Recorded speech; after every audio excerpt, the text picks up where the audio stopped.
celebrate all of our great successes, and we've had many around the country and here in Connecticut. But we are also here to rally for the road ahead, and I wanted to speak about what that road is. And I wanted to end by doing something that I'm going to encourage each of you to do, something which seems maybe somewhat radical, but we're going to do it here today. We like radical! And yes, I am here on the Supreme Court steps, so I am a lawyer. Hopefully this isn't on the night of notice. Anyway, rarely have we seen such times as these. Most of us have never seen these times. Extreme seems the word of the day. Extreme weather patterns, extreme financial patterns, extreme geological patterns, extreme political patterns, extreme unemployment patterns. There's nothing, it seems, in our midst, here in Connecticut, in the country, in the world, that isn't extreme right now.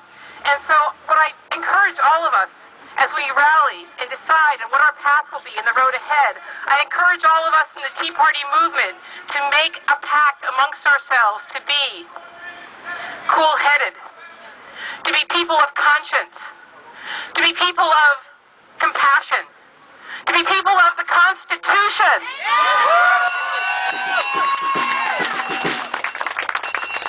And to ally ourselves with our brothers and sisters who share our values.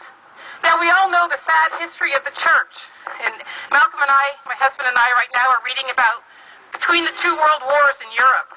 And it's a sad period for the church because Mussolini entered into a pact, for those of you who don't know it, with the Catholic Church. And the Pope found out too late just what he had sold, that he had sold their faith, the faith of his people down the road. And the churches of all denominations in Weimar Germany teamed up with Hitler. They believed he was going to bring a resurgence of what was good and right in Germany. And they teamed up with him and found out too late where Hitler was leading, in the name of God, leading that country. We can never, ever go back to a government doing what the Obama administration is doing to the Catholic Church right now and allow the church to respond by buying a little bit of security by giving up freedom. So when the church, of any denomination, of any religion, and those people of conscience want to join together with us because they are for freedom, and we are allies indeed, and we will work together. Now, I want to give you a few words of warning, because I truly believe there are dark days ahead. And it's not because there won't be brighter days after those dark days, but I do believe we are entering what is a dark valley. And the signs are all around us. I grew up as a girl in Vermont riding my horse, out on the dirt roads alone, and I learned to see the signs of an impending storm. When the leaves turn upside down, you know that a serious storm is coming. When the sky is a certain color in the winter, you know you're in for a major storm. And all of us can sense, just like animals can sense a storm coming, we all sense that something very serious is coming our way. And it's not just coming our way internationally, it's coming our way domestically as well. And I want to encourage each of us, as this storm comes and sweeps us up in what is going to happen, I encourage each of us to be our own personal Dietrich Bonhoeffer. Now, for those of you who don't know who Dietrich Bonhoeffer was, he was a man of conscience, and you can order the movie about him online. But he's an incredible man from the Hitler period who organized churches of all denominations to stand up against the Nazis. And he secretly, working with a brother-in-law who was Jewish and working with family members who were on the inside of the Nazi Party, and who knew about the incredible atrocities, he stood together with them and secretly got Jews out of Germany. He spoke publicly against Hitler, and he truly put his life at risk to do what was right. And in the end, after the war was over, the Nazis, when the war was over, one of their last acts was to kill him and the others involved in plots to take Hitler's life.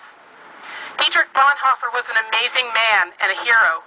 And there are so many others like him, and you know of others in your families, and you know of others in other countries who have taken similar steps. But we need to pledge to be our own personal Dietrich Bonhoeffers. It's not about a particular denomination. It's not even about being religious. It's about our conscience. It is about doing what's right and taking the risks and the steps personally to do what's right and to protect others, those who end up being victims of all that's to come. It may be us, it may be our families, it may be those who we think are not our allies today. But we as Christians and we as people of conscience are going to help those in need. So that is our mission in the road ahead, to call out when we see what's wrong and to do something about it. And there may be times when it's too dangerous to do it publicly. I can stand here today in front of the Supreme Court. That may not be true in a few years as a lawyer. I don't know. But we need to stand up when we can and speak loudly, and when we can't, we need to work quietly and secretly to bring about change for good. Now, I'm going to do something now, which I'm going to encourage each of you to do, because if any of you watched John Stossel's program last Friday night or over the weekend, where everything is now illegal, sometimes it is easier to ask forgiveness than permission. And when you live in a society where nothing is, just normal things are no longer legal, and you have no way of even ascertaining what is legal, then sometimes it's necessary to take things into your own hands and do what you think is right, even if it may be illegal. So, my husband and I were at dinner on Friday night at a small pizza restaurant that had lost its waitress, and they were backed up because there weren't people to serve the tables. And so, because the people who own the restaurant are friends of ours, I asked, at what age can someone help you out in this restaurant? Because we have a son who will be 14 next month, thinking he could get a job and they would have help.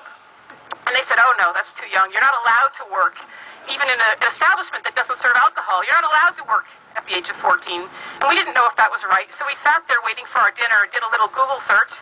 And we came up with Connecticut's own Labor Department's rules about who can and can't work in the ages 14, 15, 16, 17. And we were astonished.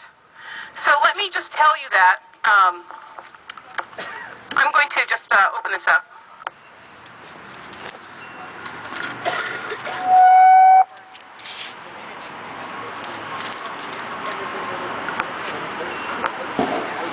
And tell you that, let's see, if you're 17 years old, you can't work in, motor vehicle driving, manufacturing of the storage of explosives, brick tile, wrecking, demolition, roofing operations, excavation operations, beverage bottling would be too dangerous, soldering would certainly be dangerous, processing of food products, and laundry operations, taking people's laundry and putting tickets on it would surely be too dangerous if you're age 17.